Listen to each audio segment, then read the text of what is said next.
Hey guys, thanks for tuning in to another video on ForgottenWeapons.com. I'm Ian McCullum, and I am joined today by Val Forgett from Navy Arms to talk about some interesting stories that your father had. You basically grew up the son of one of the major arms dealers. It was an interesting household to grow up in, no I'm doubt. sure No it doubt. was. Yeah. So you mentioned that your father owned the Greener Firearms Company. He did, and it was literally by accident. And he originally had bought the Greener Museum. W.W. Greener, as you know, was a very famous gunmaker in England. In I believe it was 64, 65, they had gone out of business and they were bought by a real estate company called the Colt Ballman Group. Okay. And their only interest was the real estate. But really the only guns that were left were in the museum that W.W. Greener had created. Okay. So he bought the museum, and of course it took him a considerable amount of time to clear the museum out and pack it up.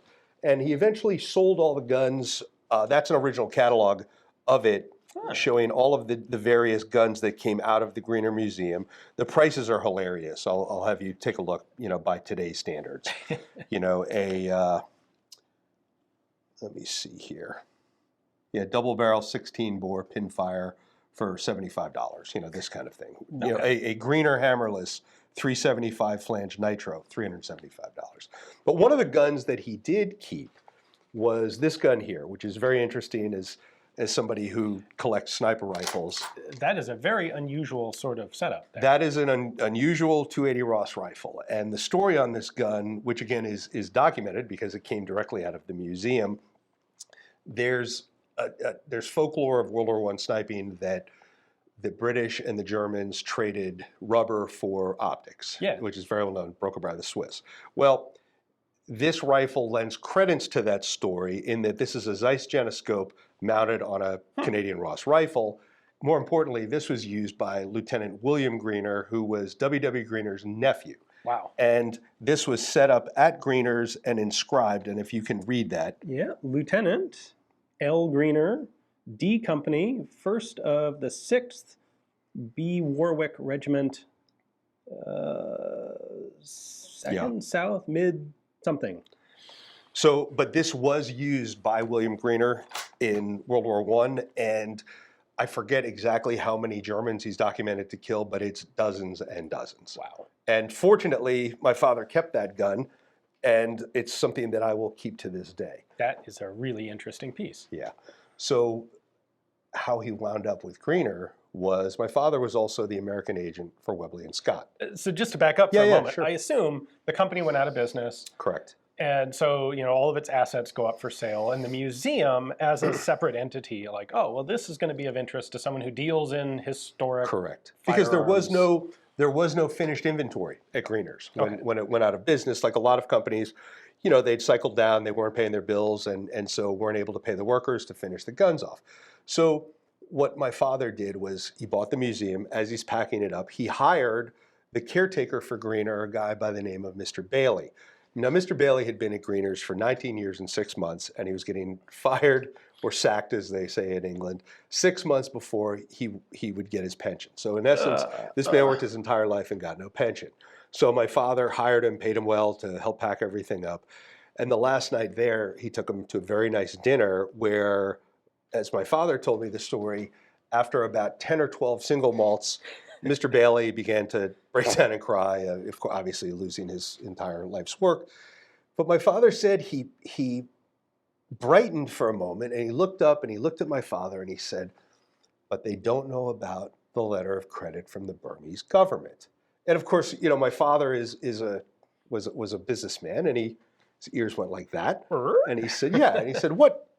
And Mr. Bailey proceeded to explain to my father that Greener's had struck a deal with the Burmese government for the Greener police gun, which was it was really a 14 gauge Martini-style shotgun with a proprietary cartridge. I have one of those guns. I have several over here in the store, actually. I'm sure you do. Actually. It also came from England. But so this was in 1965. So there was no internet. There was no it was a very different time. Right, you can't Google it. Like, how do you find out what the Burmese government is currently using for its police forces in 1965? I will tell you what my father did. So he knew the bank that Greener worked with. So my father at 9 a.m. sharp picks up the phone, calls the bank, puts on what is easily the worst fake British accent ever, proceeds to tell the lady on the phone, "Oh, hello, this is Mr. So-and-so from Greener's, just checking on the letter of credit from the Burmese government." And of course, the woman, wanting to be helpful, "Oh, well, just one moment, sir." And she goes to the little 3x5 card index or whatever they used, gets back on the phone. "Yes, sir, it's good for another 14 months. And it was, I forget how much money it was, but a significant amount of money for the 1950s. So with that confirmed, my father goes to the representative that he worked with at the Colt Ballman Group and said, "Look, I know you bought it for the real estate. I'm an American businessman. I bought the museum. I'd like to buy the company." Of course, we all know why. And my father said he negotiated a deal, handed the guy a check that was completely worthless, just absolutely not worth the paper it was printed on. But as the American agent for Webley and Scott, he immediately got on the phone to the chairman, went over to see him, and as my father said, he might have been far too honest with them, but fortunately, these were very fair businessmen. My father explained the deal, he explained the transaction, and what he wanted in exchange, which was obviously a sum of money with a profit, but he also got out of it the rights to the Greener harpoon gun, which Navy Arms continued to make for decades, including the guns that were used in the movie Jaws. He made those guns. That's cool. It is, as well as the rights to the Greener police cartridge, which was a proprietary cartridge, which he knew he had a customer in the Burmese government for years and years to come. And one of the other things that he got out of it, and I'll show you, is there were a pair of unfinished side-by-sides that were in the shop. And Greener was one of the many makers for, for the royal family. And this was for Edward VI.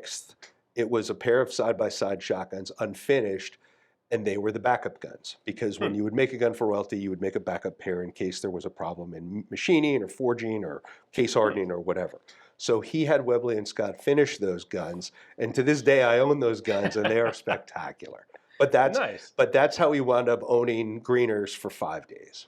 Nice. Yeah. That's pretty cool. So what he ended up doing is he bought the whole company, and then he resold everything except the rights, like the harpoon gun and the 14 gauge cartridge to Correct. Webley and Scott. Correct. Who, of course, were in a much better position to do something effective with it. Well, they built all the guns, and I remember asking him. I said, "What happened if they really pushed you to a wall on a price?" He said he could have had them made in Italy. So already he had a backup plan. Nice. Yeah. That is really cool. Nice, and that's an amazing rifle. It is. It like is a that's very neat rifle. that's the classic example of very early British sporting rifle turned sniper weapon. Well, it's very typical of World War I, which was the really the birth, not to dive down that road, but of modern sniping. Yeah, absolutely. Well, thank you. That's a really cool story. Hopefully you guys enjoyed it. Thanks for watching.